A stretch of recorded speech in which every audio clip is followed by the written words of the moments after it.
Hello all അസ്സലാമു അലൈക്കും. എന്തെല്ലാം എല്ലാവരും വിശേഷം? എല്ലാവരും സുഖമായിരിക്കുന്നോ? എല്ലായിടത്തും മഴയാണോ? എന്ത് സ്ഥിതികൾ?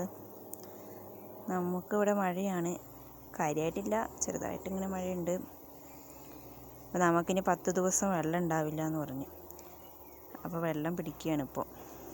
ഉമ്മയും ഇപ്പയും കൂടി കുഴിയൊക്കെ കുത്തി ഇതിന് മേലെ പ്ലാസ്റ്റിക് ചാക്ക് വിരിച്ച് പിന്നെ പ്ലാസ്റ്റിക് ഇട്ടിട്ട് വെള്ളം പിടിച്ച് ചുറ്റിനും കമ്പൊക്കെ വെച്ച് ഒക്കെ കെട്ടി ഒക്കെ ലെവലാക്കി. മഴ പെയ്യാണെങ്കിൽ സുഖമായിരുന്നു, മഴവെള്ളം കിട്ടും. മഴ എങ്ങനെ പെയ്യും എന്താണെന്നറിയില്ല. ഇന്നിപ്പോൾ മഴ പെയ്തുകൊണ്ടിരിക്കുകയായിരുന്നു. കുഴി കുത്തിയപ്പോൾ അതാ വീഡിയോ എടുക്കാനൊന്നും പറ്റാഞ്ഞ്. കാര്യമായിട്ട് മഴയില്ല, ചെറുതായിട്ട് മഴ ഉണ്ട്. പിന്നെ നമുക്ക് വെള്ളത്തിന് ബുദ്ധിമുട്ടില്ലായിരുന്നു. മഴ പെയ്യുമോ എങ്ങനെയാണെന്നുള്ളത് അറിയില്ലല്ലോ. അതുകൊണ്ട് ഇന്നിപ്പോൾ വെള്ളം വന്നപ്പം കുറച്ച് പിടിച്ചു. 1000 ലിറ്ററിൻ്റെ അടുത്ത് ഉണ്ടാവുമായിരിക്കും. അതെല്ലാം പിടിച്ചു. പിന്നെ അത് പ്ലാസ്റ്റിക്കും കൊണ്ട് തന്നെ മൂടിയിട്ട് എല്ലാം പട്ടിയോ പൂച്ചയോ ജന്തുക്കളൊന്നും കയറാതിരിക്കാൻ വേണ്ടിയിട്ട് എല്ലാം മൂടി സെറ്റാക്കി വെച്ചിട്ടുണ്ട്.